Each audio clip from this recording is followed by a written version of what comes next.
कुरिन्थियों के नाम पौलुस प्रेरित की पहली पत्री अभिवादन 1 पौलुस की ओर से जो परमेश्वर की इच्छा से यीशु मसीह का प्रेरित होने के लिए बुलाया गया और भाई सोस्थिनेस की ओर से 2 परमेश्वर की उस कलीसिया के नाम जो कुरिन्थुस में है, अर्थात उनके नाम जो मसीह यीशु में पवित्र किए गए और पवित्र होने के लिए बुलाए गए हैं, और उन सब के नाम भी जो हर जगह हमारे और अपने प्रभु यीशु मसीह के नाम से प्रार्थना करते हैं।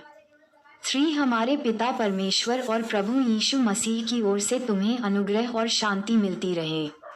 पौलुस का परमेश्वर को धन्यवाद। 4 मैं तुम्हारे विषय में अपने परमेश्वर का धन्यवाद सदा करता हूँ, इसलिए कि परमेश्वर का यह अनुग्रह तुम पर मसीह यीशु में हुआ। 5 की उसमें होकर तुम हर बात में अर्थात सारे वचन और सारे ज्ञान में धनी किए गए। 6 की मसीह की गवाही तुम में पक्की निकली। 7 यहाँ तक कि किसी वरदान में तुम्हें घटी नहीं, और तुम हमारे प्रभु यीशु मसीह के प्रकट होने की प्रतीक्षा करते रहते हो। 8 वह तुम्हें अंत तक दृढ़ भी करेगा कि तुम हमारे प्रभु यीशु मसीह के दिन में निर्दोष ठहरो। 9 परमेश्वर विश्वास योग्य है भी, जिसने तुमको अपने पुत्र हमारे प्रभु यीशु मसीह की संगति में बुलाया है। व्यव 7:9 कुरिन्थुस की कलीसिया में विभाजन 10 है भाइयों, मैं तुमसे यीशु मसीह जो हमारा प्रभु है उसके नाम के द्वारा विनती करता हूँ कि तुम सब एक ही बात कहो और तुम में फूट न हो, परंतु एक ही मन और एक ही मत होकर मिले रहो। 11 क्योंकि हे मेरे भाइयों, खलोए के घराने के लोगों ने मुझे तुम्हारे विषय में बताया है कि तुम में झगड़े हो रहे हैं।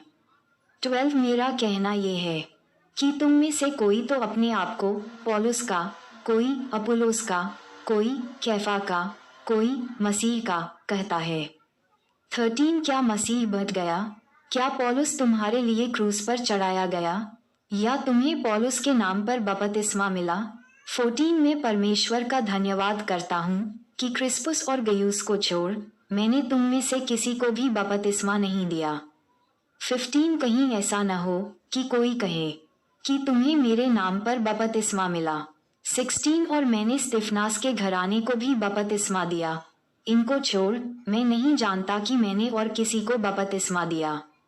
17 क्योंकि मसीह ने मुझे बपतिस्मा देने को नहीं वरन सुसमाचार सुनाने को भेजा है, और यह भी मनुष्यों के शब्दों के ज्ञान के अनुसार नहीं, ऐसा न हो कि मसीह का क्रूस व्यर्थ ठहरे। मसीह की शक्ति और परमेश्वर का ज्ञान 18 क्योंकि क्रूस की कथा नाश होने वालों के निकट मूर्खता है, परंतु हम उद्धार पाने वालों के निकट परमेश्वर की सामर्थ्य है। 19 क्योंकि लिखा है, मैं ज्ञानवानों के ज्ञान को नाश करूंगा और समझदारों की समझ को तुच्छ कर दूंगा। यशा 29:14। 20 कहाँ रहा ज्ञानवान, कहाँ रहा शास्त्री, कहाँ रहा इस संसार का विवादी? क्या परमेश्वर ने संसार के ज्ञान को मूर्खता नहीं ठहराया? रोम 1:22-21 क्योंकि जब परमेश्वर के ज्ञान के अनुसार संसार ने ज्ञान से परमेश्वर को न जाना तो परमेश्वर को यह अच्छा लगा कि इस प्रचार की मूर्खता के द्वारा विश्वास करने वालों को उद्धार दे। 22 यहूदी तो चिन्ह चाहते हैं और यूनानी ज्ञान की खोज में हैं। 23 परंतु हम तो उस क्रूस पर चढ़ाए हुए मसीह का प्रचार करते हैं जो यहूदियों के निकट ठोकर का कारण और अन्य जातियों के निकट मूर्खता है। 24 परंतु जो बुलाए हुए हैं क्या यहूदी क्या यूनानी, उनके निकट मसीह परमेश्वर की सामर्थ्य और परमेश्वर का ज्ञान है। 25 क्योंकि परमेश्वर की मूर्खता सी मनुष्यों के ज्ञान से ज्ञानवान है और परमेश्वर की निर्बलता मनुष्यों के बल से बहुत बलवान है। केवल प्रभु में घमंड 26 है भाइयों, अपने बुलाए जाने को तो सोचो कि न शरीर के अनुसार बहुत ज्ञानवान और न बहुत सामर्थी और न बहुत कुलीन बुलाए गए। 27 परंतु परमेश्वर ने जगत के मूर्खों को चुन लिया है कि ज्ञानियों को लज्जित करे, और परमेश्वर ने जगत के निर्बलों को चुन लिया है कि बलवानों को लज्जित करे। 28 और परमेश्वर ने जगत के नीचों और तुच्छों को वरन जो हैं भी नहीं उनको भी चुन लिया कि उन्हें जो हैं व्यर्थ ठहराए। 29 ताकि कोई प्राणी परमेश्वर के सामने घमंड न करने पाए। 30 परंतु उसी की ओर से तुम मसीह यीशु में हो, जो परमेश्वर की ओर से हमारे लिए ज्ञान ठहरा अर्थात धार्मिकता और पवित्रता और छुटकारा।